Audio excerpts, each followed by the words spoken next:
Yeah. Yeah, wait, what? Wait. Who killed the music? Which camera? This one? Welcome to the wrong camera? Oh my good golly. Oh, sorry. It's because you're wearing your sunglasses at night. Sorry, I apologize. Hey, welcome to the Outlaw Radio Show. This is all just to throw wrinkles into Creighton's world. And if you're on the podcast, you didn't see I was wearing sunglasses, pretending to be Ray Charles looking at the wrong camera. Anyway. It was very funny. Vinny's still rocking sunglasses. What? Which is great. What camera? This is great. Vinny's still rocking sunglasses. Oh, so anyway, hey, goodness. welcome to the Outlaw Radio Show. This is a fun episode. It's a fun episode because it is. We've been going week in and week out since the turn of the year, and we're about to take a break for our summer vacation. And we'll get to all that. We'll explain what we're doing. It's good stuff coming. But we are loose and having fun, and it's been week in and week out. We've had a blast. I hope you've enjoyed the Outlaw Radio Show. We are relaxed and having fun. Again, my name is Zach Adams. In case you don't know, I pastor a church located just outside of Athens, Georgia. The name of the church is Calvary 316. If you are not local but looking for a church, you can check out online a church that teaches the Bible, not from the Bible, but teaches the Bible. You can hang out with us online. We live stream our service. Calvary316.live is a link to our YouTube channel. Facebook.com/Calvary316. Another place you can watch my X account, Zach Adams. You can also check out our live stream of our service there as well. It's interesting. I was texting with a friend that I've been ministering to that doesn't live locally. He actually lives on the south side of Atlanta, so it's quite a drive. I'm encouraging him to find a church. And he went and checked out a church, and I was like, man, it was good, but it wasn't the same. And I was like, you do know that was like my uncle's church. And he felt so awkward. I was like, no, like that's good, but there is a difference between teaching from the Bible and teaching the Bible. And if you can find a place that is teaching verse by verse, chapter by chapter, working through the Bible, letting the Bible say what it needs to say, letting the Spirit use the Word to articulate Jesus, that's the sweet spot. But we do know that's not available for everyone. And so if your community doesn't have that type of a church, you can hang out with us online. Again, Calvary316.live.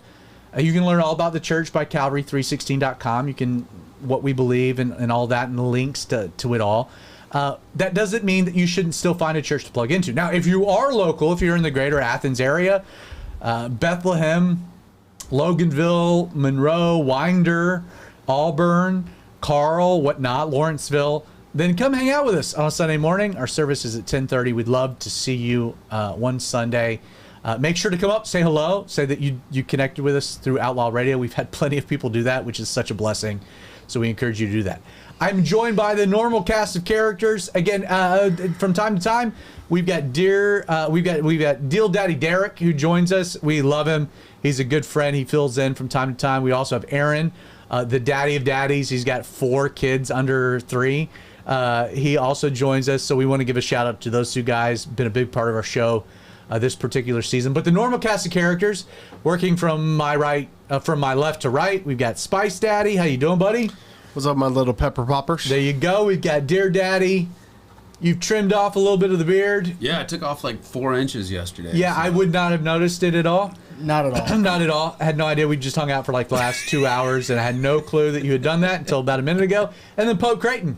Hello, everyone. Welcome to the Outlaw Radio Show. Very exciting. I was just brought that sometime in July, the Pope is going to be excommunicating people. We're hoping you're on that list. Yeah, we were just talking about this recently. That could be very exciting. I am not excommunicating people. There are some people that I could think of. But that's not my deal. The false Pope is apparently doing it. I am fascinated by this because I was talking to our friend Frank, who has been on the show and grew up Catholic. Our resident Catholic. And we were having a conversation, and this could result in a legitimate schism. Like that, the amount of people and the level of people that he is talking about excommunicating could result in a schism, which I think the last big schism was Martin Luther in the 1500s. There have probably been other schisms, but and then Catholics are really into schism. Catholics are into schisms. They're also into excommunicating people. That might be a thing that Calvary 316 should get more into. I am honestly. very interested in this. I'm going to do some research on it because I think that's fascinating. And I'm going to talk to some Catholics on X, that's for certain. I really feel like, as far as the schism games goes, we as Protestants should get way more into that game. Well, we have recently. We have recently. Yeah, no doubt. That's a funny thing. How you guys doing, man? You guys... It's been a good season, right? I'll be honest, I love doing the Outlaw radio show. I love Wednesday nights are probably my favorite night of the week. At the same time, I'm excited for a break. I'm excited not to have to take the cameras down and put them back up twice a week. There's I'm work. excited to There's take, work. There's work that goes into yeah. doing. I also know that over the next few weeks are when you and I get our best planning done for... Specifically, the second week of July. Yes. Why? Good things happen. Yeah, so good things happen. explain last week's episode.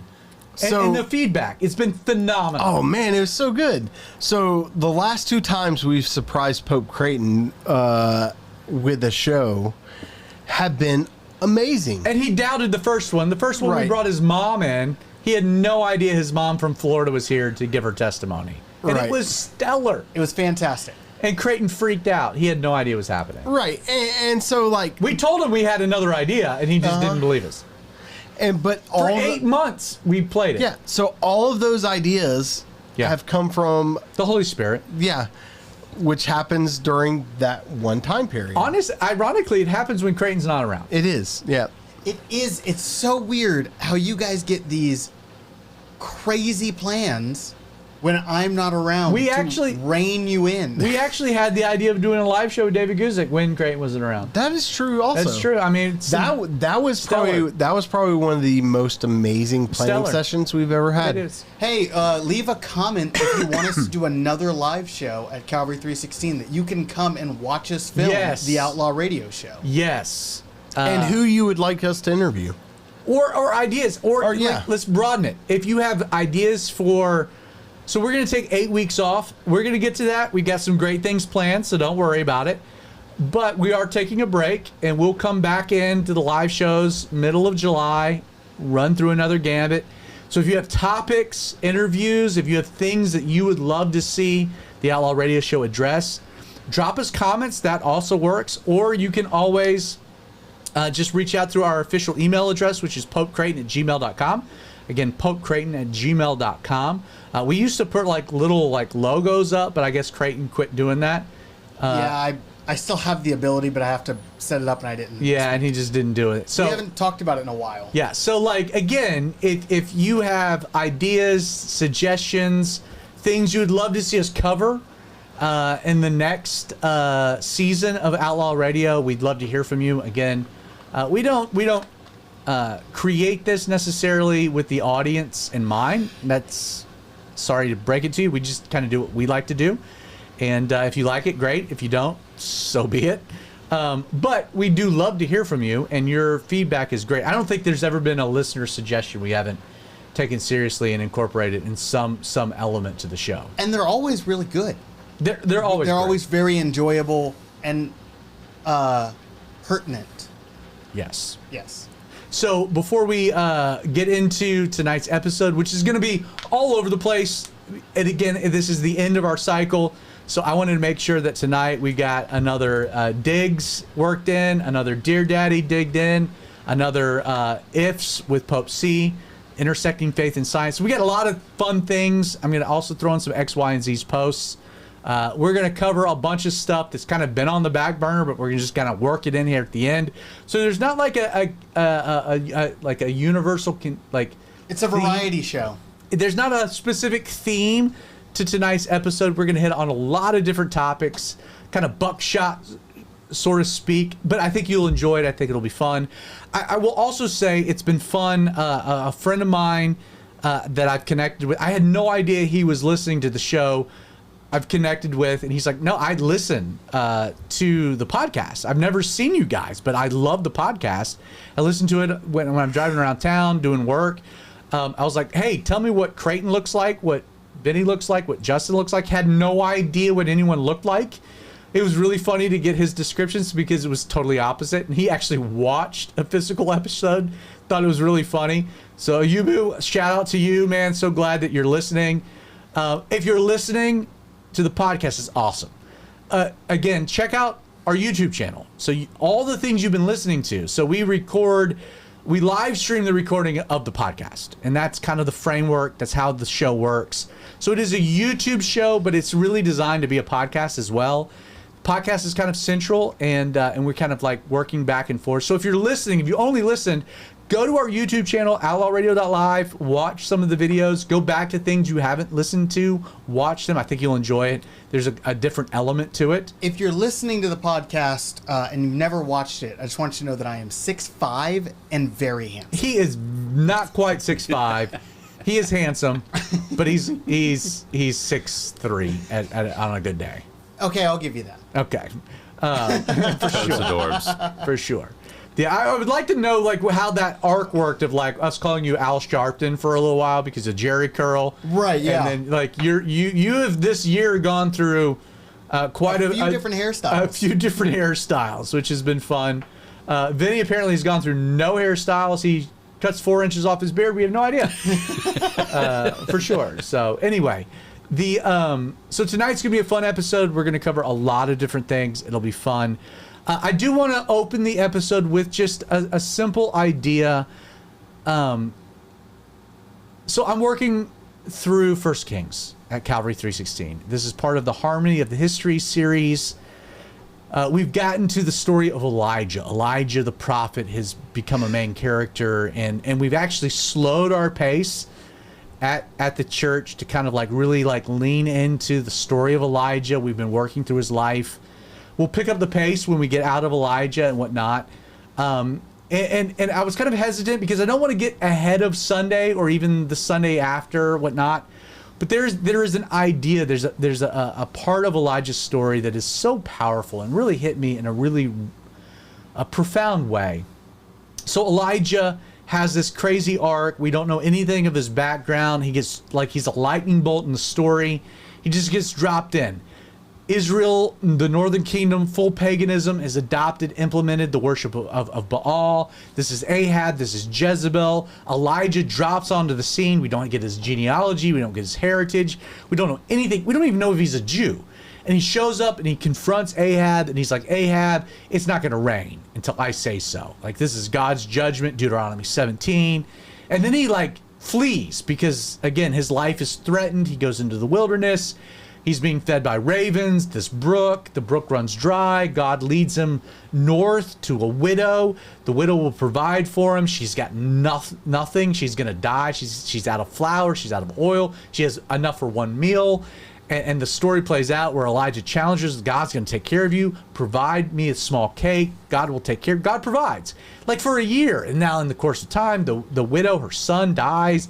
Elijah raises him from the dead. It's powerful stories. Again, go to calvary316.tv/histories. You can get all these Bible studies there. Or go to calvary316.live, our YouTube channel. You can find all these Bible studies. But Elijah ends up, as he's outside of Israel. He's at this widow's house. God comes to him and says, go to Ahab. Goes to Ahab, and he's like this is all going to reach its crescendo.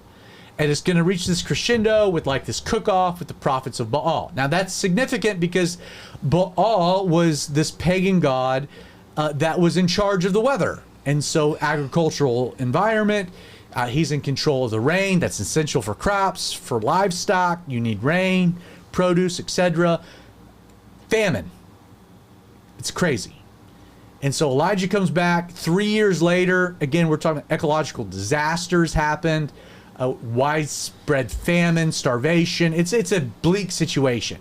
Comes to Ahab. And he's like, hey, get the prophets of Baal, meet me at Mount Carmel. We're going to deal with this. So they get to Mount Carmel. He tells the prophets of Baal, you guys set up an offering, an altar, you sacrifice, no fire. You guys cry out to Baal to bring fire. I'll do the same, and I'll cry out afterwards to the true and living God to bring fire. We'll see who's real, who's legit, whatnot. Now, I'm blowing through the story very quickly. The prophets of Baal, they pray fervently for 3 hours. Nothing happens. New day, they start dancing. They start cutting themselves. Elijah starts mocking them. This all falls flat. There's no fire from heaven because, of course, Baal is a false god. And so Elijah then sets up his altar. We didn't get to this Sunday, so this is moving a little bit ahead. He sets up his altar. He has them pour water 3 times over it. It's drenched, it's saturated. Like, there's no possible way this is sleight of hand or trickery. And Elijah prays a prayer, asking God to, like, reveal himself to the people that have rejected him. Fire comes down from heaven, not just consumes the altar, like the sacrifice consumes the altar, the actual stones, dries up all the water. It's an amazing thing. The people are like, oh my goodness, this is the true and living God. They kill all the prophets of Baal because they were in violation of the law of God. And then Elijah goes up on the mountain to pray for rain to come. He prays 7 times, sends the servant up, and finally there's a small cloud in the horizon. The cloud comes, and Elijah tells Ahab, you need a jet because the rains are coming. And then the rains start to arrive, and God tells Elijah to get to the capital, to get ahead of Ahab. He gets there, and then he's expecting like some wonderful thing to happen. It doesn't. In fact, he gets word from Jezebel, I'm going to kill you. And then he flees. He runs into the wilderness, basically quits. Like, Elijah goes from the mountaintop to the valley of despair. He's bummed out. He quits. His expectations of what he thought God was going to do fall flat.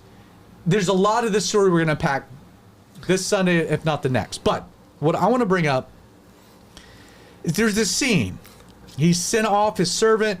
This is 1 Kings 19, verse 5. We read, then as he lay and slept under a broom tree, suddenly an angel touched him and said, arise and eat. And he looked, and there was by his head a cake baked on coals and a jar of water. So Elijah ate and drank, and then he lay down again. He goes back to sleep. And the angel of the Lord came a second time and touched him and said, arise and eat, because the journey is too great for you. So he arose and he ate and drank, and he went on the strength of the food 40 days and 40 nights as far as Horeb, the mountain of God. Now, there's so much we're going to get to on Sunday. What I want to bring up for tonight in the context of what's about to happen with the Outlaw radio show. So Elijah is being faithful to the Lord. Like, he has been walking with the Lord. He has stepped out in boldness and faith. He has demonstrated tenacity.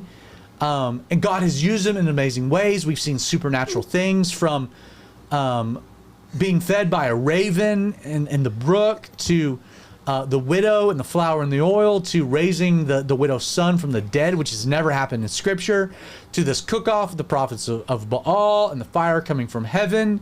I mean, Elijah's been like right in the middle of it all, like powerful things, profound things, radical things. But he really expected there to be some change. And what happens? Well, Jezebel wants to kill him. And he runs and he quits and he's depressed and he's burnt out and he's frustrated and he's alone and he's tired. He sends his servant away and he goes out, he just goes to sleep under a broom tree out in the wilderness. And the Lord comes to him, the angel of the Lord. Now we're going to get on into all of that. But I'm so touched, ministered to. Like, what's the first thing that God does to his servant? Is there a lecture? Is there a speech? His servant is depressed because his expectations of what God was going to do didn't work out. And he quits. And he's just frustrated. He is in that pit of depression, melancholy, blue. We've all been there. Have you ever been there? I've been there. But to me, the most radical thing is how does God meet him immediately? Before God gets to the spiritual component, and he will in a really radical way, which we're not going to get to tonight. But what does he do first? Gives him cake. You could say angel food cake. Yeah. I needed to work that joke out because I told myself I'm not going to do that joke on Sunday because every pastor I've listened to has thrown that joke out. That's what Outlaw Radio. Yeah, no, I was able to get that joke out of the way. But what happens is God meets him physically. And what does God tell him? dude, you're tired. So this is what I want you to do. I want you to have a really good meal. I want you to eat some really good food. I want you to drink some good drink. And it's okay if you go back to sleep. I want you to rest. There wasn't a spiritual remedy to his physical needs. Now, there was a spiritual need, and that will be addressed. But first, God sees that there's a physical need.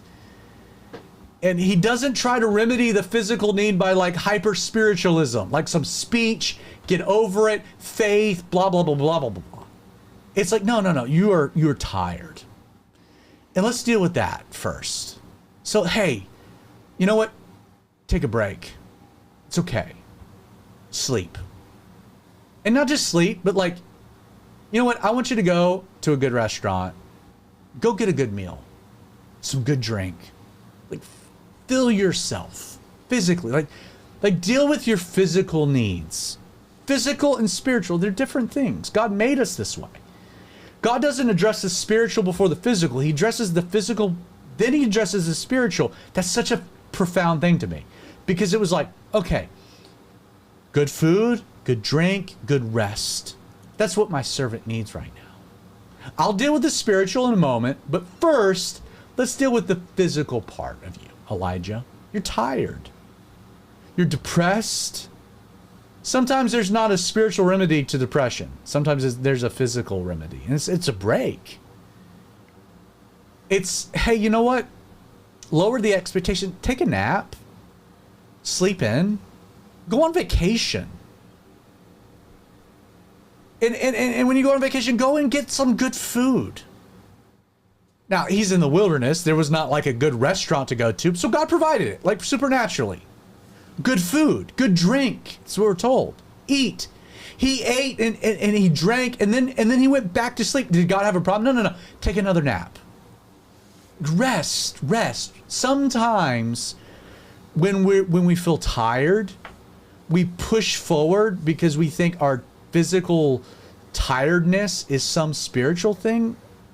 There's a spiritual component to everything, but sometimes it's also physical. And God's just like, dude, like, take a minute, sleep in, take care of yourself physically, eat good food, drink good drink, rest. I'm going to deal with the spiritual in a minute. We'll deal with you and me. All that is true. We'll get to that. But first, man, just take a minute. You know, for Outlaw Radio. Again, I wouldn't say necessarily any of us are tired, but you know, there's an exercise. And I think it's a spiritual exercise. Like there's a component of the law that God built in 5 feasts, 3 that were mandatory. Like stop your work, check out, go and party, have some fun. Stop the normal grind, the daily routine, take a break from it. This is my rhythm. This is my order. This is my exhortation. Daily, like in a weekly sense, God did that. Work 6 days. 7th day, don't do anything. And I'm serious about it. There's a judgment if you don't. Shabbat shalom. You need to chill, rest. Vacations are important. Sabbaths are important. Rest, relaxation, naps, taking a day and sleeping in. And listen, as a human being, as a father, as a husband, as a pastor, man, there are times that it's like I get done from a week, preach on Sunday, man, by Sunday night I'm exhausted. Monday morning rolls around and like there's so much to do, but I ain't got nothing left. And the Lord's like, rest, sleep in. And immediately there's like this thing, like you slaughtered, you need to like knuckle down, you need to get up, you need like you do your, it's like the Lord's like, no. Like I want to minister you spiritually, but you got to take care of yourself physically. Now, as a pastor, I'm in a unique situation, but like even for you guys that are just working, grinding, rest, relaxation, vacation. It's important. We're getting to the summertime, school lets out. I know everybody's situation is different. Find time to rest. It's a heavenly thing. It's an ordained thing. It's a godly thing. Physically, God wants to take care of you physically. Taking a day, going and getting a good meal, spending the money for it, getting good drink, resting, R&R. If you got to do a staycation, do that. If you can get out of town, great. So for us with the Outlaw Radio Show, like like with our church, that's why we like. And again, this time of the year, you always see on X or Facebook, like these people. Can you believe churches take sabbaticals? It's like, well, if you're a mega church, I'm not quite sure why, because there's so many people on staff. You can like kind of play that out. But if you're a smaller church, where so much of your church is driven by volunteers, taking a Sunday and like, time out. We're going to give everyone a morning off. We do that.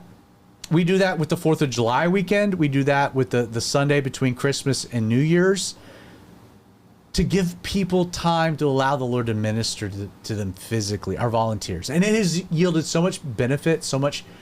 So Justin, Creighton, Vinny, you guys are all volunteers at the church. Am I resonating? Is that a thing? Like, even what we're doing about Outlaw Radio, we're going to take 8 weeks off. We got some cool things coming, but like, we're going to take a break. We're not going to do that because necessarily we're tired, but we believe in this idea here with Elijah. Like, it's so much better to like preemptively give the Lord than like get forced into it.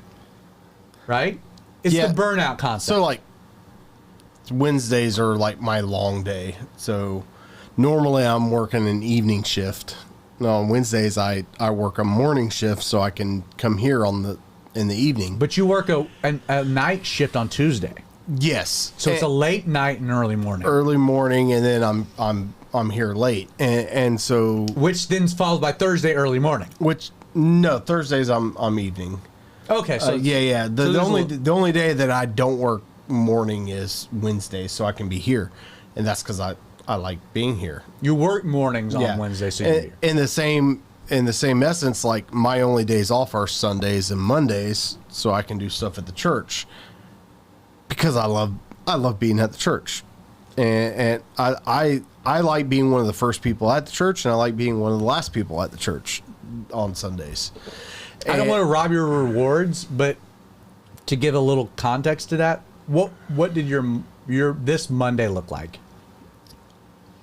This Monday.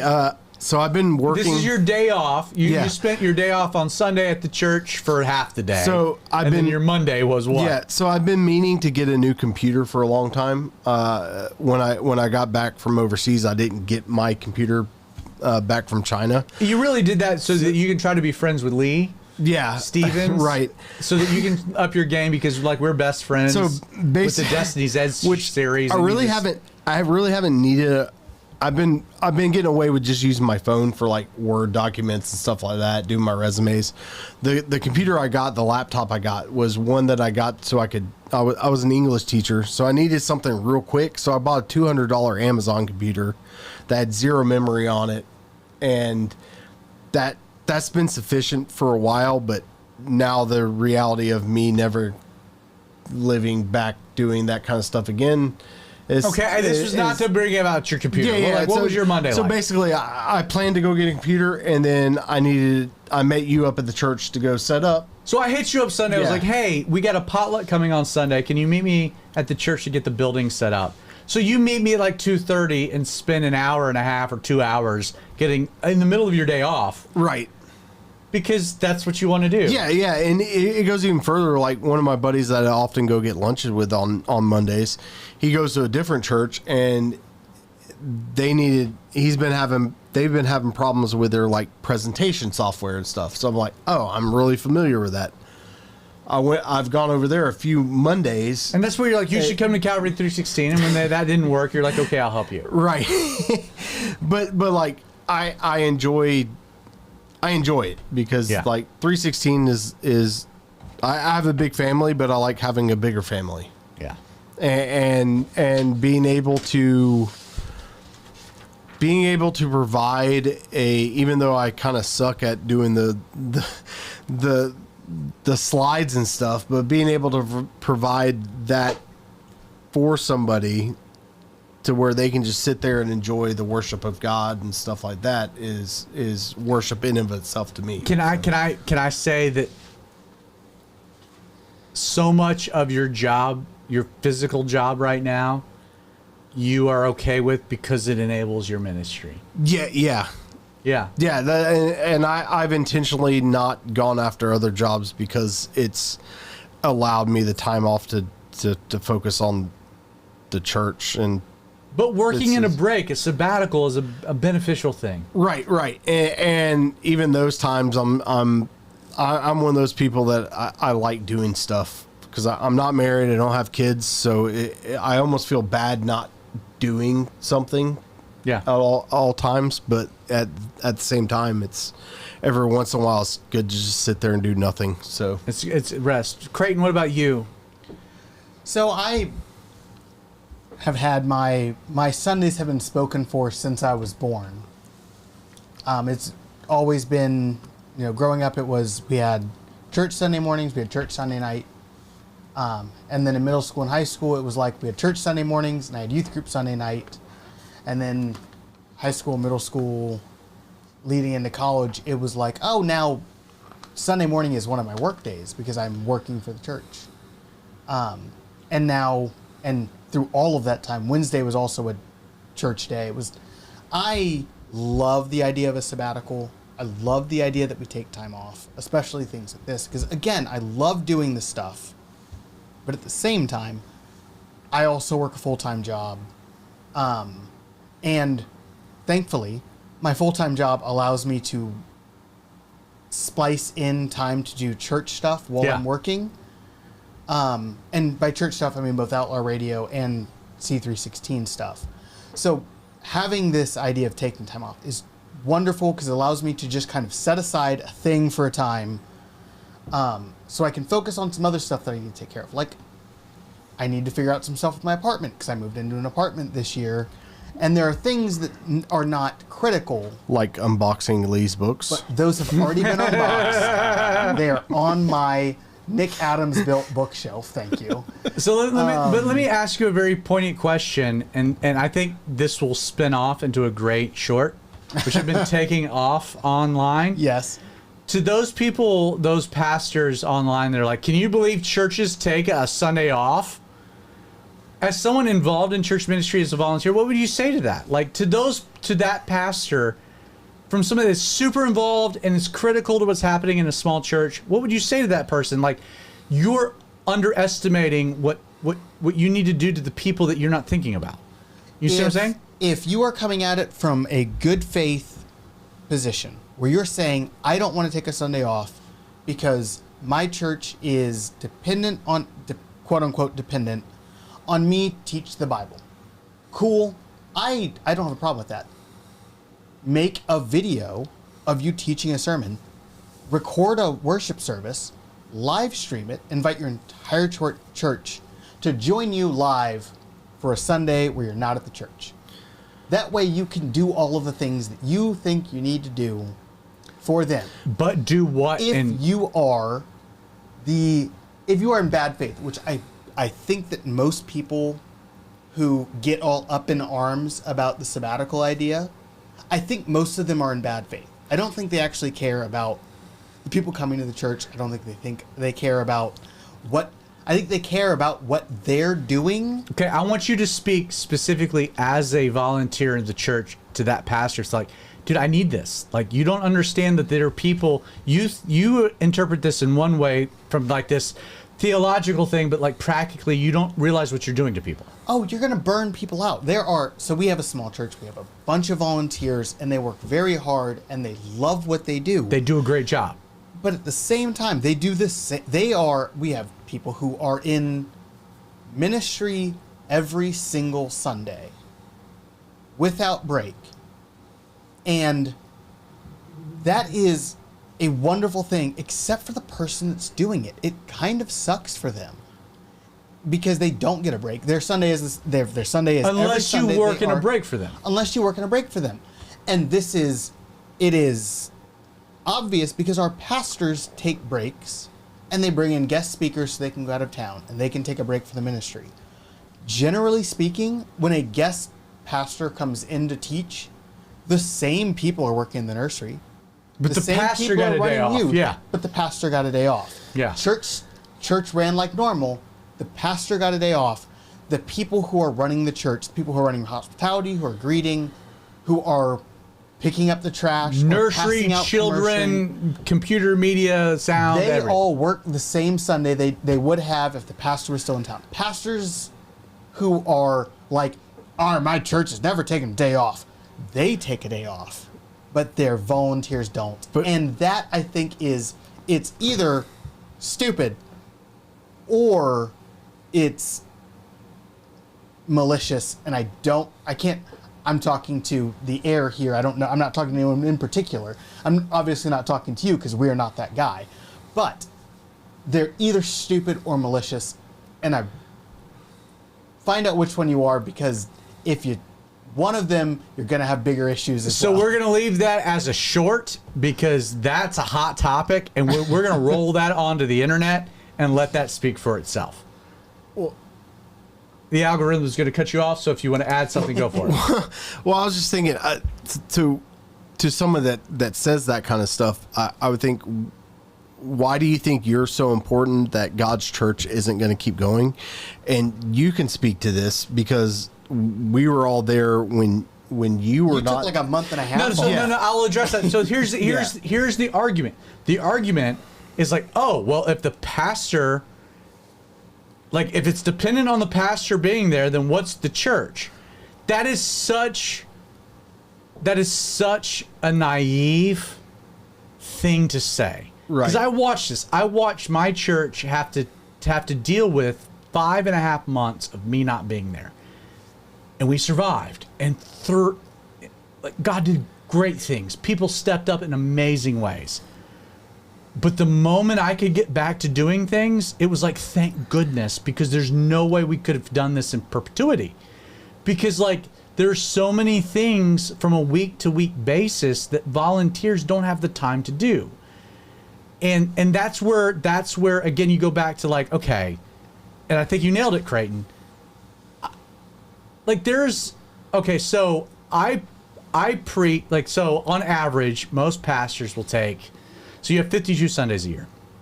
Like, I had a pastor friend that, like, his quote contract was like he was given 10 Sundays off a year. Mm-hmm. So, like, built in, like, there were 10 Sundays throughout the year. If you think about that quarterly, that's 1 out of every 3 months. Mm-hmm. You're taking 10, so that's like 2 Sundays out of every 2 months. Right. Or even not. It's almost a Sunday a month. It's almost a Sunday a month. Thank you for the math. Yep. It's almost a Sunday a month.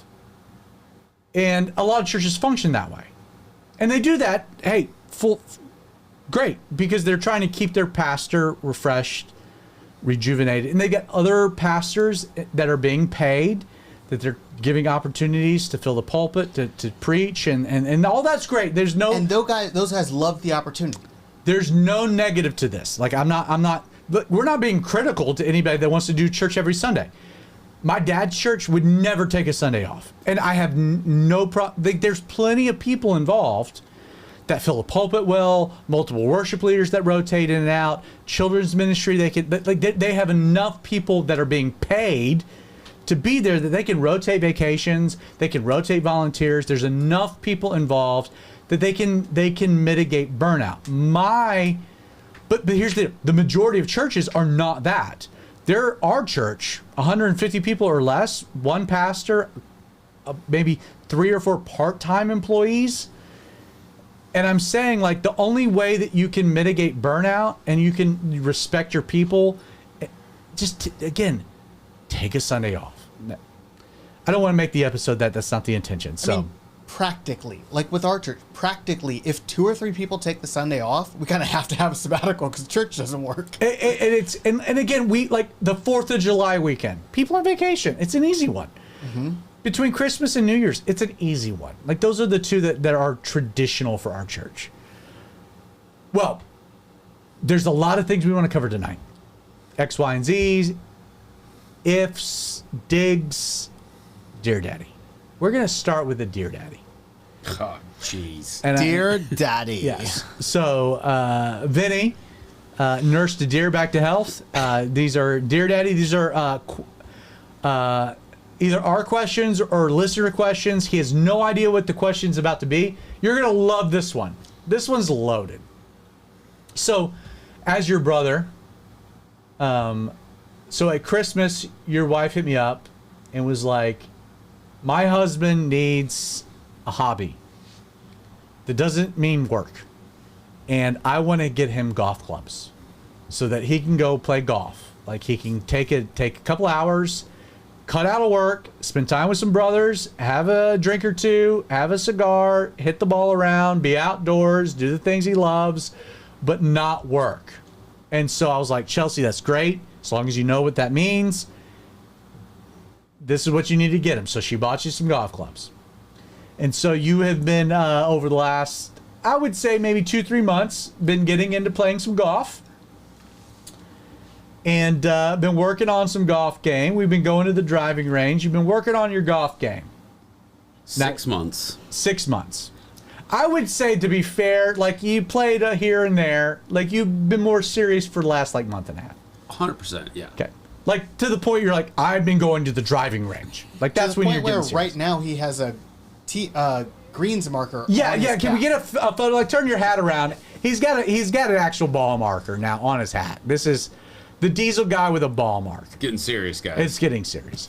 So here's the question. Are you driving a Prius now?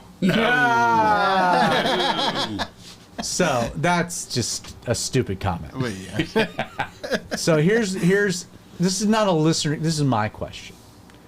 What has golf taught you about your relationship with God? That you have to take a break. You gotta like Spice that is you gotta take a break. I am a hopeless workaholic. It's a thing. It's not a good thing. It's a bad thing. And my wife recognized it. I will literally work 24/7, and I love it. I love working. I love results. I love producing. I love growing businesses. I love solving problems. And she recognized the fact that I will not take a day off unless one of my friends or brothers in Christ invites me to. And golf has been, I'm a hillbilly cowboy from Montana. Like I've ridden chainsaws and ridden horses my entire life. Like I didn't think golf would be the thing that would fix my workaholicism, but it's been awesome and I love it. Golf is the first thing that I have done in my life that cannot make me angry. I don't. No, it makes you angry. I've been on the golf course with you. It infuriates you. I've had one game where I was like, man, I am playing absolute trash ball, and then we spent a day at the driving range. We fixed it. You and me. Yeah. Like it was fun. Yeah. No, it was fun. It was super fun. So I love golf, and I love that break from the daily grind. But I also, there's this whole conversation tonight. There is such a thing as too much church. Like people burn out, and I've seen it. Like I've seen it with my own family. Like people are at Bible study on Wednesday night, youth group on Thursday night, church on Sunday morning, another Bible study Sunday night. And people burn out and go wildly astray because they burn themselves out. This is a whole conversation. Like, you have to have balance. It's like anything in life. Like, you do anything too much. Like, if I golfed 7 days a week, that would be a problem. Just like if I work 7 days a week, that's a problem. So you got to find that happy medium. You got to listen to the Holy Spirit, and you cannot outwork God. So if you're a pastor of a church and you refuse to take a Sunday off, you have to realize you cannot outwork God. Listen to the Holy Spirit. And he's not asking you to. No. Listen to the Holy Spirit. And if you feel led to have a sabbatical and take a weekend off, take a weekend off and spend it with the Holy Spirit. Spend it with your family. Spend it anywhere but at church. Like some of the most amazing time I've spent with God has been out in the woods hunting. You know, and I told you years ago, if I'm sitting there in the church staring at you at the pulpit, I'm probably not listening to or thinking about what you're talking about. I'm probably thinking about hunting or fishing. If my eyes are wandering around and I'm doing something else, Which is a rare thing. You're pretty locked in. I am super absorbing everything you're saying. Like, Yeah. and so, yeah, there's such a thing as too much church. You got to recognize that. You got to realize when you're trying to outwork God and when you're allowing the Holy Spirit to guide your walk. So God has taught you through golf the importance of a break. 100%. What has he taught you about patience? I know as a golfer, I'm going to load that up. I haven't had patience in my life for 42 years, and all of a sudden I've become extremely patient. Right. No doubt. So that's a great segue. This is not an X, Y, and Z, but it's something I want to bring up. So last week we did a special Mother's Day episode, talk about motherhood, the experience of motherhood, the highs, the lows. Myself, Justin, Vinny did not feel qualified to speak on this, so we dropped a fun episode on Creighton where Jessica, my wife, sat in, Karen, Justin's mother, filled in, Chelsea, Vinny's wife's filled in. It was great because there's three different ladies in different places. Chelsea has an 11th grader daughter, a daughter that has graduated, is figuring out her world and her place in the world. Karen's that raised 9 kids, is an empty nester, kind of, except for Justin in the basement. Sorry, buddy. Sorry, that was a low blow. The bus was halfway by Yeah, you, and then you grabbed Justin and threw him under empty it. nester, except for Justin. That's a whole nother topic. And I've been trying to leave for years. I know you have, and you get sucked back in. I do. The next season of Outlaw Radio will not feature Spice Daddy. Yeah, it might be another country. I don't know. Shut your Nope. mouth. Blood in, blood out. We've talked about this. Shut Justin. your growingly skinny mouth. This dude's lost a lot of weight. Anyway, and then my wife as a 7-year-old, an 11-year-old, and a 14-year-old. It was a wonderful conversation. And then me. I've never had a serious relationship in my life, and I have no kids. Yeah, and we gave him the script, said do an interview. So that was last week. It was a blast. It was great. But so there's been a bunch of shorts that have been dropped onto the internet from Facebook to whatnot. And one of them in particular that was my wife mentioned travel baseball. So we got this comment, and it's kind of gone viral about travel baseball and prioritizing church, and there's been some back and forth from the official page, and then I think your mom got in, some other people. Like, it's been a conversation, and we dropped a reply. Because it was like, well, shouldn't you prioritize church, etc. And it was like, okay, I was like, well, like that's kind of black and white. Like, I understand what you're saying. Yes, absolutely, you should prioritize church. But at the same time, like, is there not appropriate places to miss church? Like, for example, if you go on vacation and that happens to go over a weekend, are you looking for a church to go to on your Sunday morning? Are you enjoying vacation? Like, are there places where, like, it's appropriate to miss? Like, do you have to be at every church service, or is that somehow a negative thing, or an ungodly thing, or an unrighteous thing? And so there was this whole conversation. Now that got me thinking. And Benny, your comment, this is unscripted, but your comment really segues to this and resonated with an idea that I had that I think so like hones in on a problem. And the problem is this idea that church is attending a place on Sunday morning. We even use it in our vernacular. You go to church. What does that mean? Like, if I go to a physical place, like, is the place, the building, everything, like, is that church? No. That in no biblical context is that church. Church is community with your brothers and sisters. Now, yes, obviously the easiest way to do that is at a place where you get together with your community.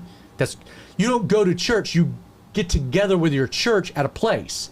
I don't go to church. I get together with my church.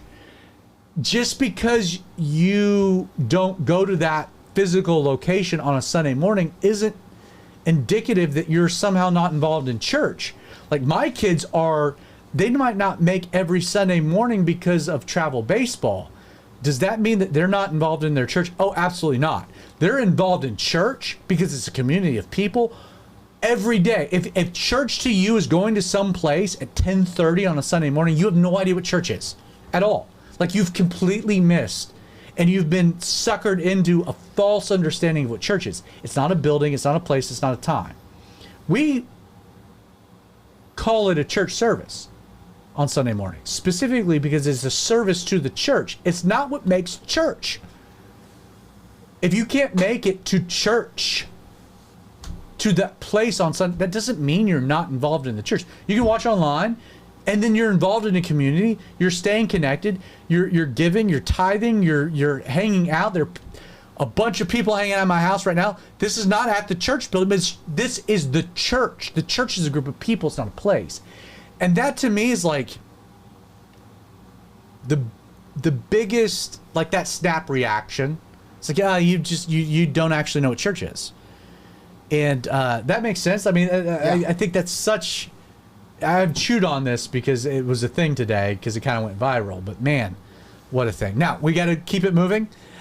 We are going to roll into a Spice Daddy Digs. Justin spent thousands of dollars on an archaeology degree that has gotten him very little in a professional context or in a monetary way. But he gets to use his education and gifts here on the Outlaw Radio Show by giving us an archaeological update connecting the Bible to what's in the dirt. I would love to play a little video with some fun sound and audio, but Creighton has decided he doesn't like to keep this stuff on his computer, so we don't have that. Done one in So months. anyway, music, logo. Spice Daddy, you're on. What's up, my little pepper poppers? So Zach sent me some stuff every once in a while. One of them I ignored because it had to deal with dinosaurs. One of them, context, Justin is a archaeologist, not and dinosaurs a are paleontology. Yeah, and he it is, feels very strongly about the difference, as do most archaeologists. and probably paleontologists. That should be a topic for another episode. Right. So you sent me something about the Nabonidus Chronicle. Sure, I saw something and on I was there. like, I saw the title of who posted it. I was like, there's no way that's even a real thing, because a lot of Christians tend to sensationalize archaeological finds, and they don't do a lot of research into it, and then they just kind of go off the rails. Kind of the echo chamber of falsehood. Right. And so what little research I did on this, to be honest, this has a lot to do with your people, the Jews. Oh, okay. I see what you're doing there. I see what We you're found doing. out recently Oh, that gosh. that one of my best friends is a Messianic Jew. So it's It's really neat. It is. Messianic Jews are very cool. he should have been the one blowing the shofar instead of me. 100% agree. Let's see if I can get some curls. Yeah. I will pay money to see you with. When we come back in the fall. You got 8 weeks. Right. So what's cool about this has been in the British Museum for a long time. And it's just a small little tablet from the Neo-Babylonian period, or Babylonian Empire. And it basically spans through the Persian conquest of Babylon by Cyrus the Great. And so... which has biblical... Yeah. Cyrus is the king in Daniel, right? I always get Cyrus from Daniel and Xerxes from Esther. Cyrus, and Darius. but Yes. Cyrus is one of the coolest characters that you can read about in the Bible, Yeah. because he is named a good 500 to 1,000 years before he actually comes into Not This 1,000 is not years, 1,000. but It's a couple hundred years. couple hundred years. Like, Isaiah it's- mentions him, and that's at least 200 Right. years before. and so that kind of thing is just That's awesome. super neat. Yeah, and so the rise of Cyrus, it describes the rise of Cyrus. This tablet that's been This archaeologically tablet. discovered.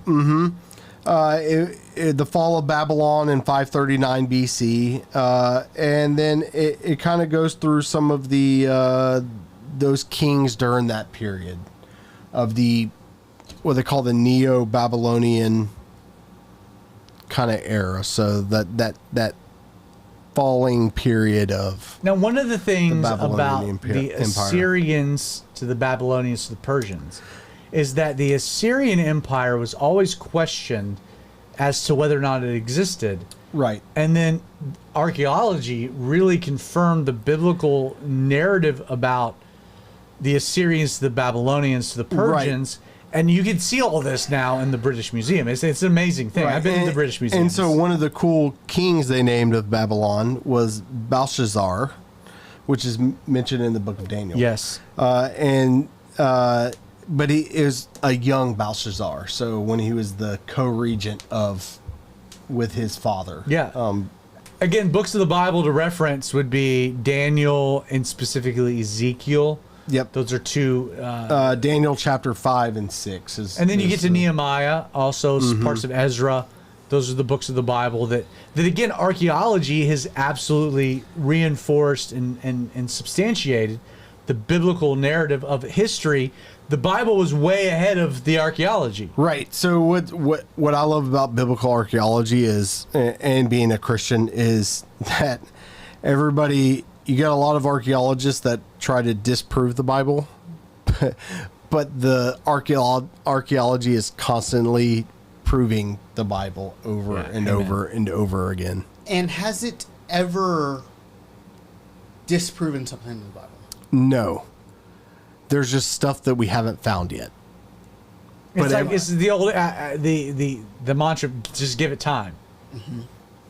Give Yeah. give the spade time to dig. And that's what baffles me about the people that aren't believers, that are archaeologists, biblical archaeologists.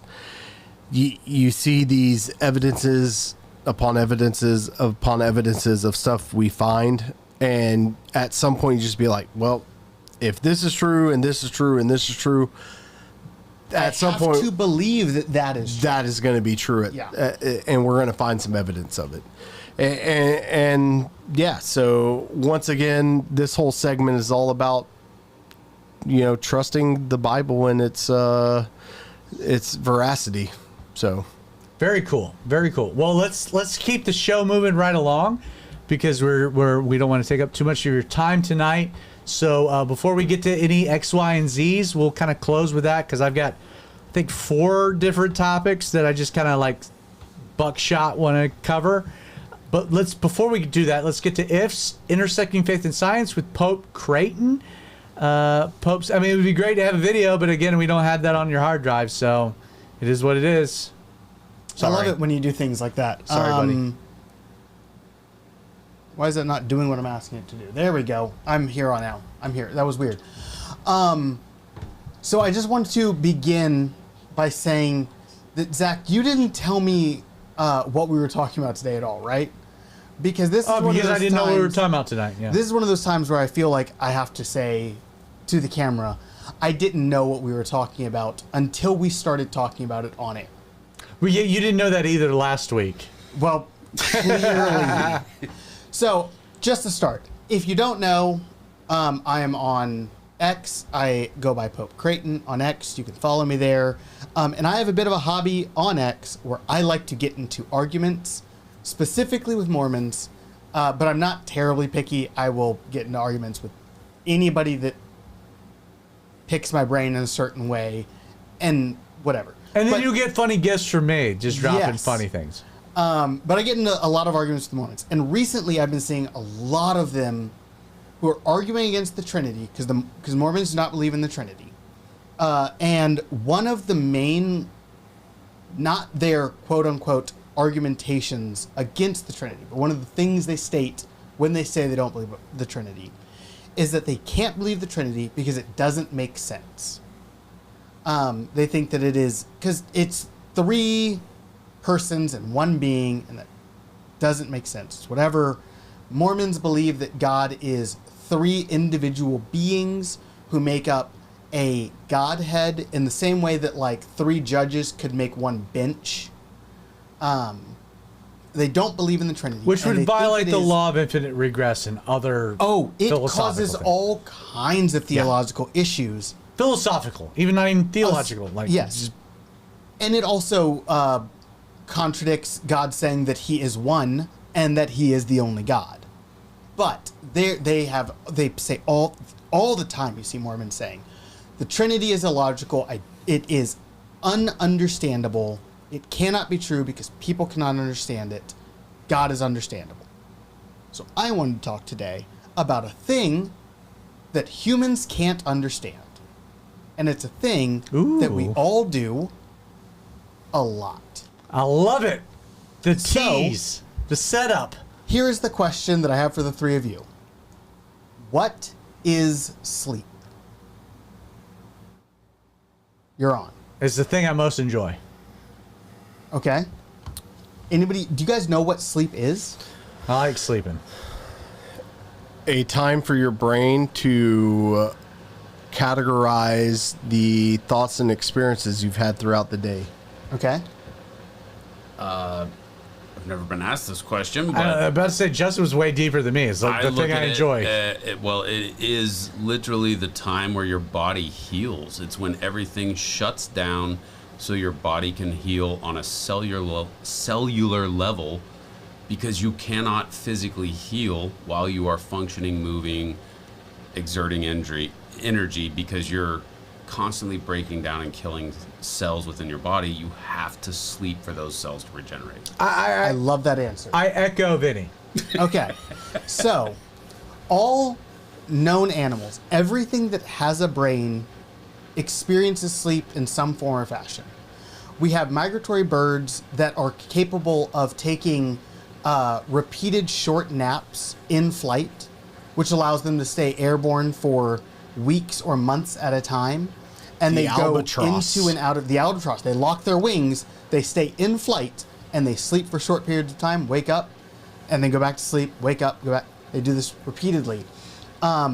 There are marine mammals that are capable of what's called unihemispherical sleep, which is where half of their brain goes to sleep at a time, and the other half stays awake and alert for predators while they swim around and Is this are like the able to pictures of the? surface to breathe. Is this like the pictures of the whales that are sleeping vertically Yes. and they go up and down? Exactly. They are, half of their brain is awake, half of their brain is asleep.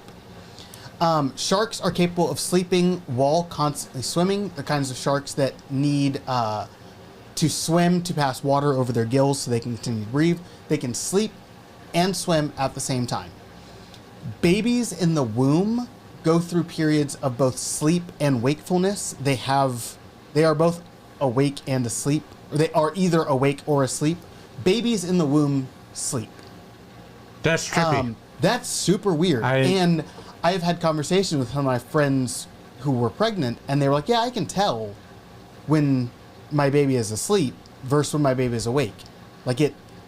They experience sleep in some way, which is crazy because when I think of like what it would be like to be in a womb, I would just say, oh, it's all sleep. but it's But not. apparently not. But it's not. They are both, they are awake and they're asleep, and they go through the whole cycle of sleep.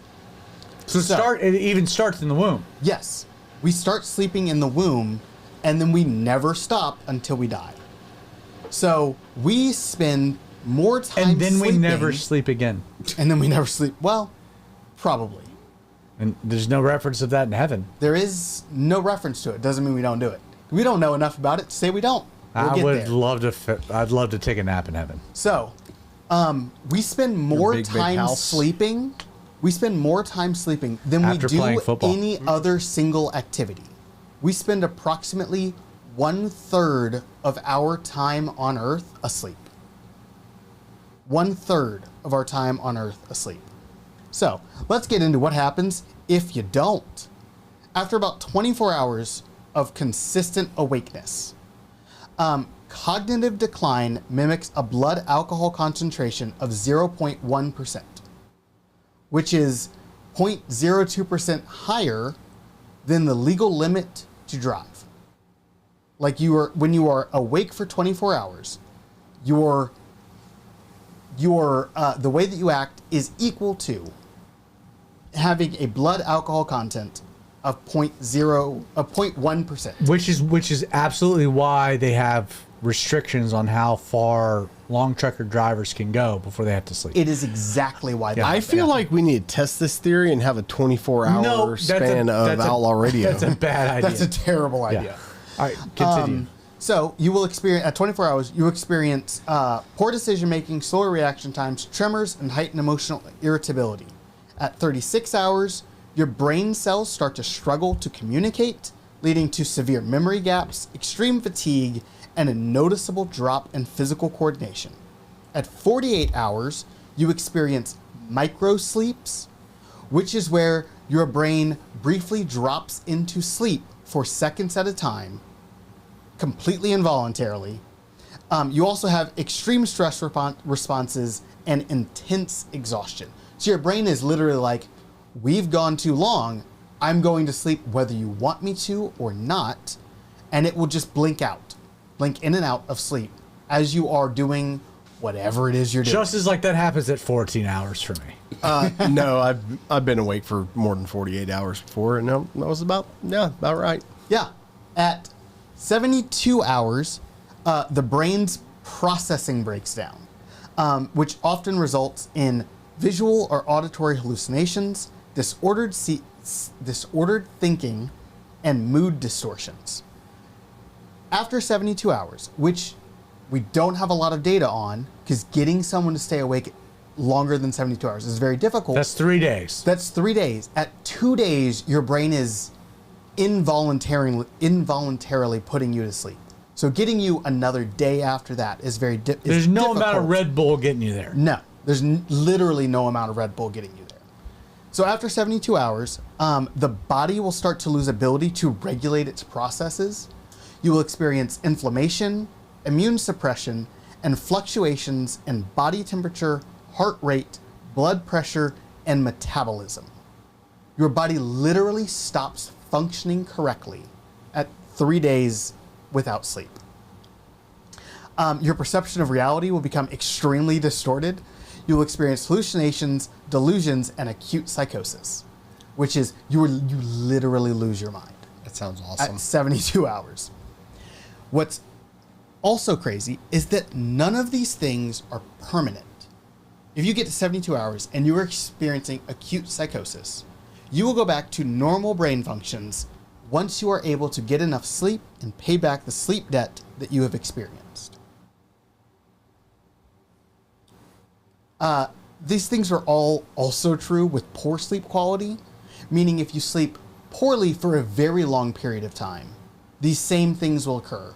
It's just that takes a much longer time to accrue the sleep debt required, and the advancements are much more subtle because it's over a longer period of time. But without sleep, these things occur. Your body cannot function without sleep. So Yes, intersect faith and science. we're going to get there. Youth pastors. Dude,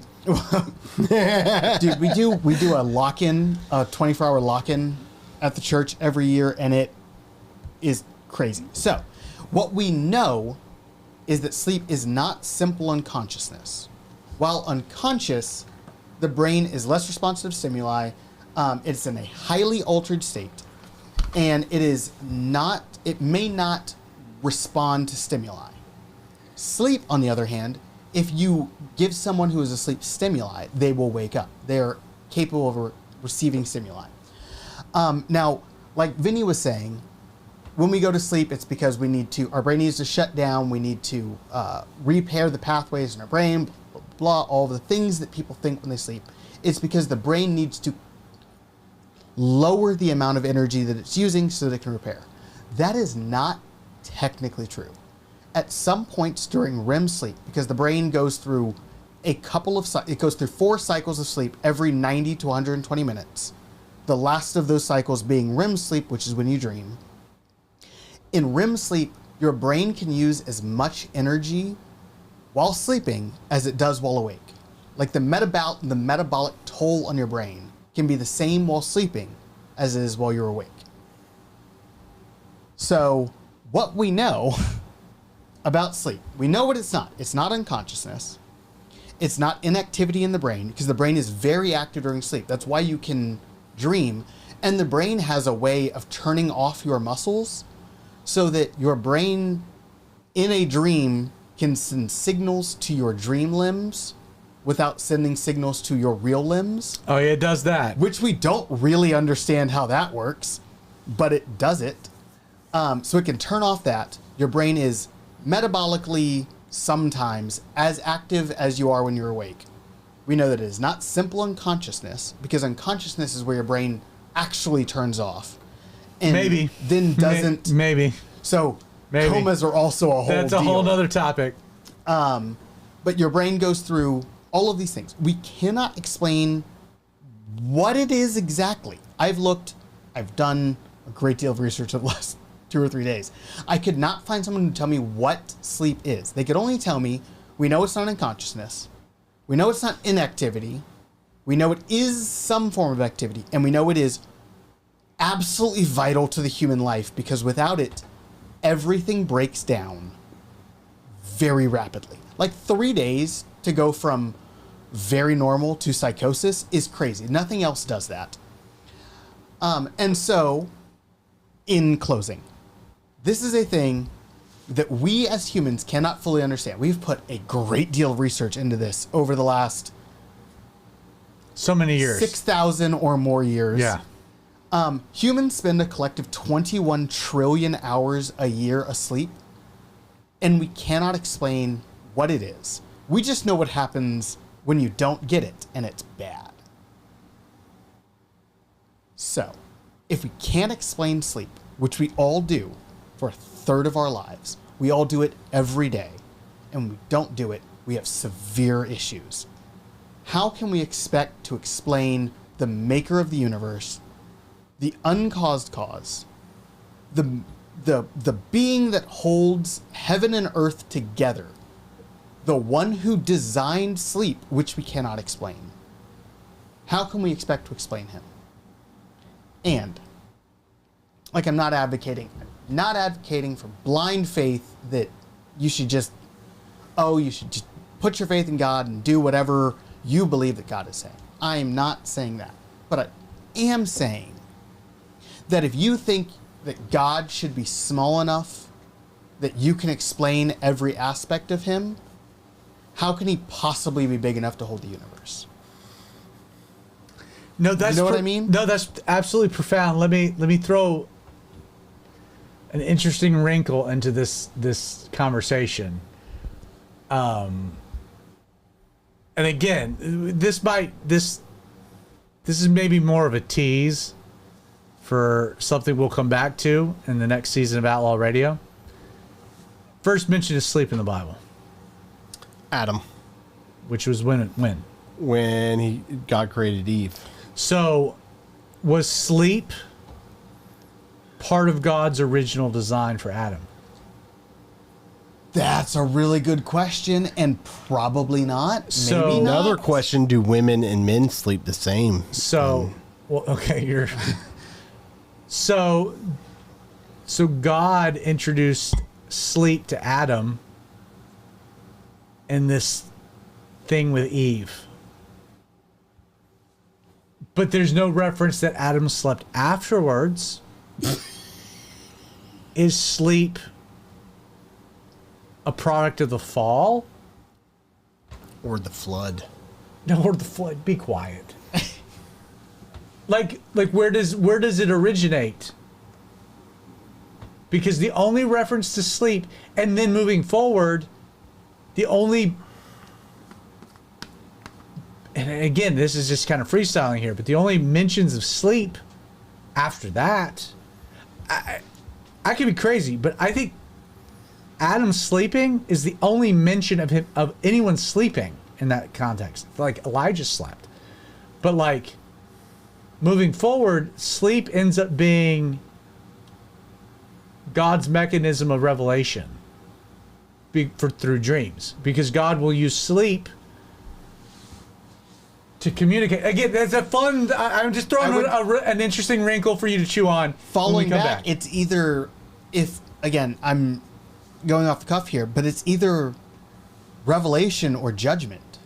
Because there's also like the angel of the Lord that comes to Egypt while they're sleeping, or the angel of the Lord that comes to the Assyrian army while they're asleep and slaughters 180,000 of them. Here's another wrinkle. Or what if it's his illustration of restoration? Because what sin is wanting to destroy in life, God gives rest to reverse. Because if you fight it, you'll destroy yourself. But if you rest, there's the continuation of life. Oh, that preaches. Right? I mean, something to chew on. Hey, that's a fun topic. We'll get to it. Creighton, file that into the back of your brain for maybe. Yeah, I'm going to be chewing on that for a hot minute. All right, let's get to a few X, Y, and Z's posts. So these are things that I have posted or commented on or reposted on X. It kind of ends up being my own mini journal. Fun things. I saw this guy. This was on the 8th of May.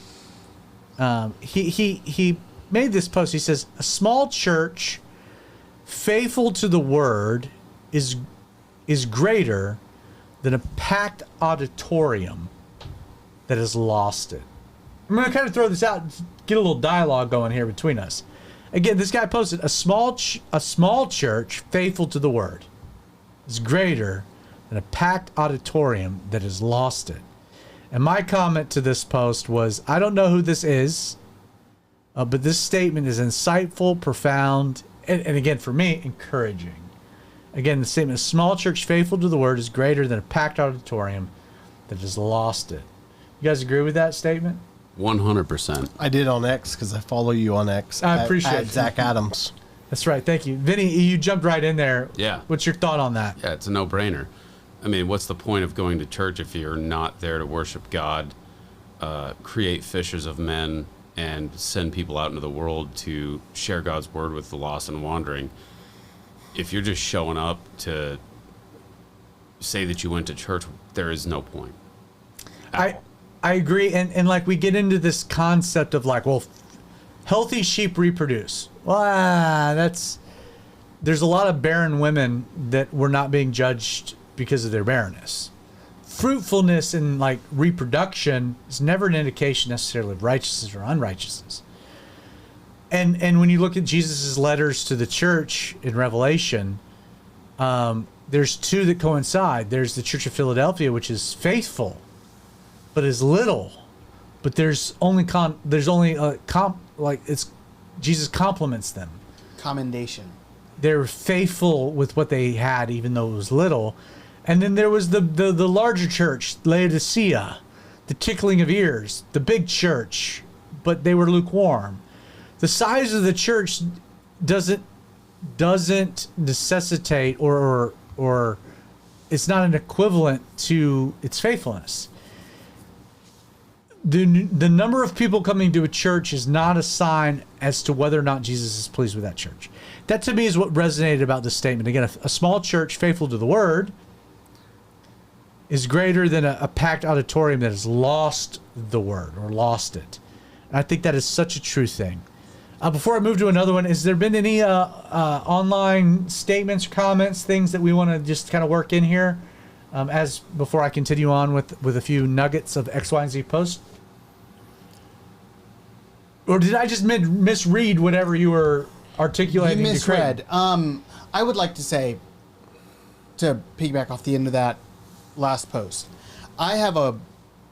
every time I think of a megachurch, I think of the parable of the mustard seed, which grows tall into a great tree and birds nest in its branches, which people often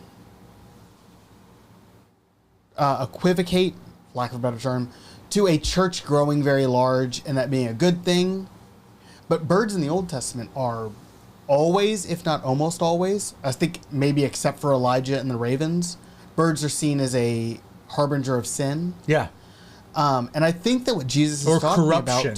about, think that what Jesus is talking about when he talks about the mustard seed growing into a great tree and the birds nesting in its branches, I think he was referencing, in at least some way, mega churches and these mega structures that have evil influences that find home inside the And church. how big they are. And how big they are, they can hide. They find comfort and security. And haven't we seen that practically over the last year in Bethel and Hillsong and other mega church influences? No doubt about it. On April 20th, I posted, even if you believe, I thought this was such a interesting idea. Even if you believe the reemergence of the Jewish state as an act of God, again, the budding of the fig tree, right? Does that mean God would or could not use their neighbors as instruments of judgment as he did throughout the entire Old Testament? Israel is about to host the largest gay pride near the Dead Sea. So Israel hosted like this gigantic gay pride festival near the original site of Sodom and Gomorrah. And that just, and again, this was a state-sponsored thing. And that got me thinking about like, okay, I believe in Israel, God's prophetic handling of Israel, God's plan for Israel, their place, Daniel 70 weeks. I'm not replacement theology. But like, isn't it naive to believe that God still couldn't judge Israel, even though he's their people, using their surrounding neighbors like he did in the Old Testament? We see this through the book of Judges. We see this through the Kings, that when Israel was wicked, when they followed after false gods that included homosexual practices and pagan worship, that God would use the surrounding, even equally pagan or worse nations to judge them. Woe to Assyria, the rod of my anger and the staff in whose hand is my indignation. Like, to me, it's like, you know, this is like for all those really strong pro-Israel advocates, it's like, again, I don't want to say that like the Palestinian or the Islamic terrorism activities are judgments of God. I'm not saying that per se, but I'm just saying like God did use those people in the past to judge Israel when they were not following him, and Israel's not following God at all. And I think that is a profound idea. You guys agree, disagree? I mean, again, I'm not on like the Tucker Carlson bandwagon here, but like it's still it's something worth considering. The two more. So there's a church. It's called Church Home. It's in California. The pastor is Judah Smith. He's a trendy. He's the guy that like led Justin Bieber to the Lord. But recently, this was Protestia that posted this about 5 days ago. Church Home pastor Judah Smith says that pastors who believe that God is going to, quote, pour out his wrath and his judgment through acts of nature, end quote, and that he's, quote, upset over the immoral acts of humanity, end quote, need to grow up. Now, to which I replied, I'd say he needs to read the Bible. Because how can you make that statement without any concept of how God has dealt with nations and even his people? Again, we're looking at the world. We're looking at Elijah, and Elijah brings in 3.5 year famine that decimates the land. Like that, this is the most biblically ignorant statement at all. Now, people kick back because, like, you know, people came out September 11th. This is God's judgment of America. Pat Roberts said that, and people like jumped onto that. Like looking back, like, well, maybe it was like who are we to say what God does or doesn't do to judge or awaken his a people? Again, it's hard to ignore the reality that God does use supernatural things to judge supernatural natural events. Oh my goodness, like the flood? Like, what are you saying? Like, this is the dumbest, that's the most biblically ignorant statement. One caveat to this, and maybe this is a whole nother topic for a future date, but it seems like there's always a prophet involved before the destruction. True. And maybe we save that for Maybe that. that's but well. that's just The something prophet's clearly not Judah Smith, Right. Who should read his Bible. Yeah, no, I fully agree. But this is the trend. This is one of the trendiest pastors in America, and one of the trendiest churches in America. I'm glad you're not trendy. He's a celebrity pastor who needs to stink and read his Bible, because that is a biblically illiterate statement. He says you need to grow up. No, you need to read your Bible, moron. Does he even have any facial hair? I don't care. Oh, okay. Final XY. Yeah, he doesn't have this mustache. Right. I thought about getting cutting it really. I told Jess, it's I want to cut this really short and do just blonde 1994 311. No. Full blown blonde. Come back at next Outlaw Radio. Hey, I got let me this know mustache. if you guys know of a really good church in Winder. And Creighton's haircut. No, go back to Creighton, but it's just super blonde on me. That's a terrible idea. No, I think that. What do you think, Vinny? You do it with me? Do it. You do it with me? Vinny's done This blonde thing tips blonde? before. No, your head. He wants you to cut. Oh, yeah. He wants you to cut your Oh, beard off and leave the mustache. No, just or do that too. We'll see what happens when we come back mid-July. Last X, Y, and Z post. This was the 13th of May. I don't know who this is at all. His name's Luke. I don't want to promote him. But he goes, unpopular opinion. And then he says, finishing a sermon with the keys player padding is counterproductive. The intention is an emotional connection to the big finish. Instead, it raises anxiety in the audience, he's almost done, and overrides the preacher's vocal dynamic in the crucial part. To which I replied, very popular opinion in pastoral circles, not down with manipulating people into fake emotional responses. Imagine how much more impactful Jesus' Sermon on the Mount would have been if he had a keyboard player. Keep speaking the truth, brother. Creighton, I'm gonna throw it to you because we've had this conversation. I totally I think he kind of actually misses what's wrong with it. It's not counterproductive. It's a manipulation. It's wrong.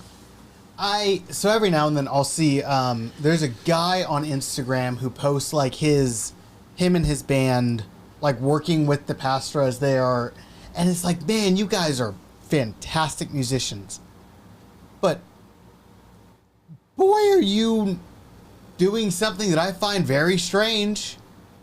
Because I agree, you are using music to pull on people's heartstrings. It is, and this is not a joke, it's the Sarah McLachlan song to those animal ads. Do you guys know what I'm talking The about? Eyes of an Angel. In the eyes of an angel. You're using a song. Who sings that? Sarah McLachlan. Let's keep it that way. Yeah, thanks, man. Nice. It is that song. You're using music which touches people's emotions to lower their guard to what is not always, but often really poor theology. So we got a text from a listener that says, y'all are going over on time. I bet I can guess who that listener At is. 'cause least- she text me too. At least the Outlaw Mamas can keep it within an hour.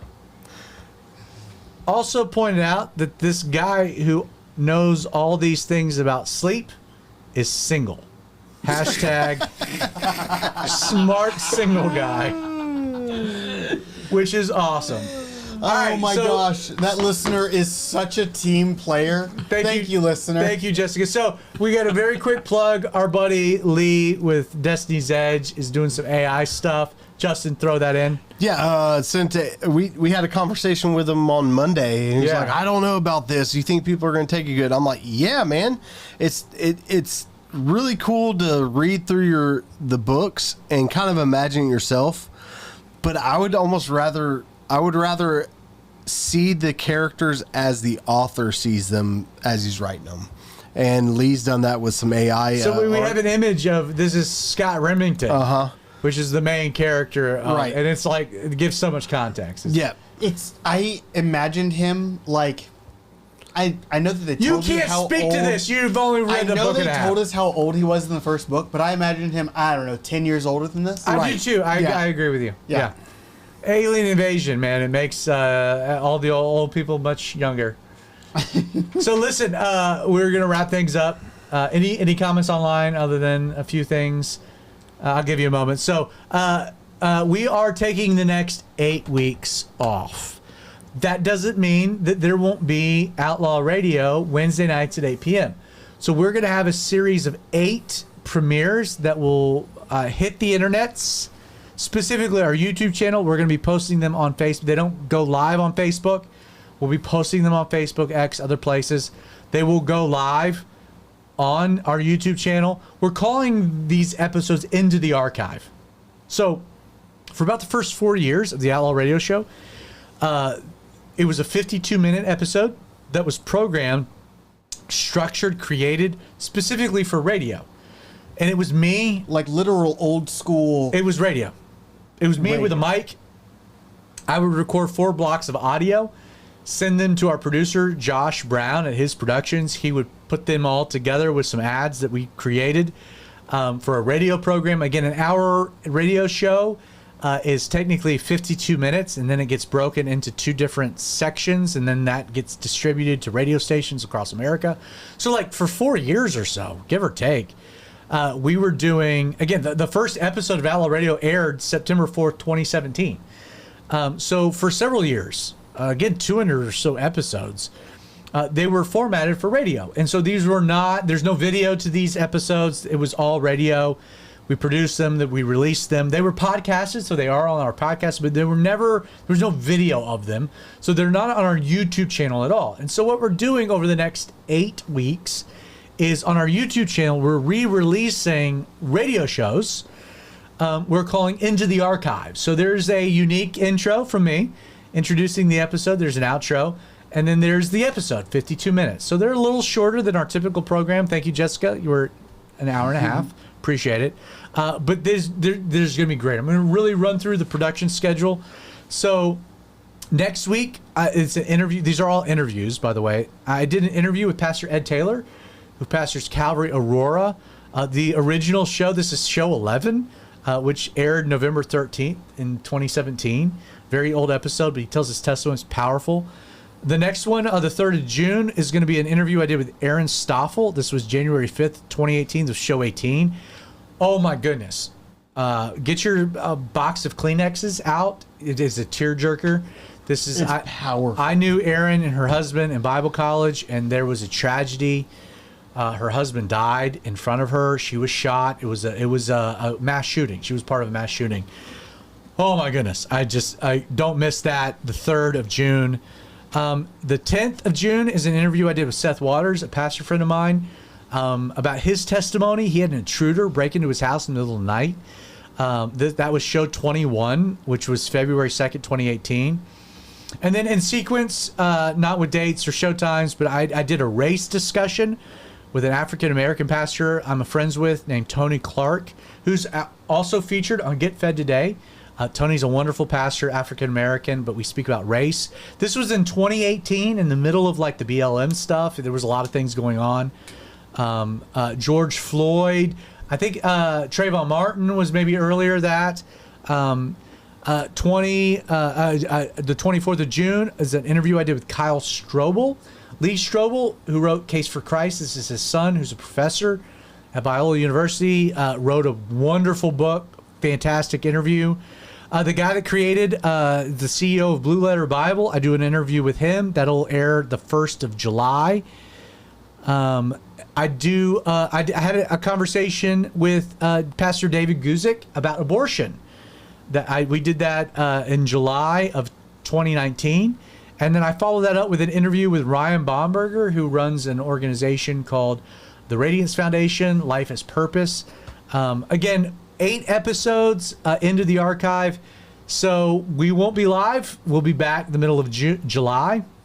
But good stuff coming. We'll be live streaming it. We'll be commenting. We'll be available. Good stuff. Check it out. Into the archive next 8 weeks. If you have any topics, any thoughts, email us, popecreighton@gmail.com. Final thoughts will work Creighton back to me. The end of a season. It's been a good one. It has been a good season. Y'all, it has been great.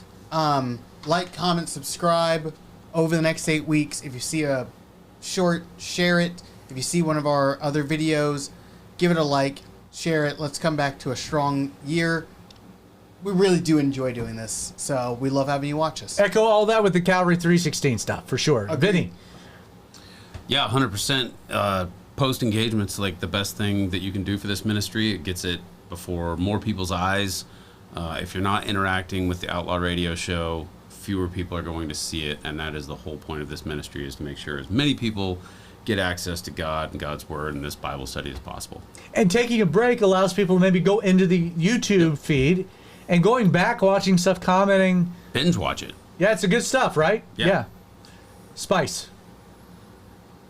Read your Bible, drink some hot sauce during the break, listen to the podcast we're re-podcasting. Check out Calvary 316 podcast. Get Yep. fed today. Get fed today. Stay in the Word. Get caught up on Lee's book so you can interact with us more on that.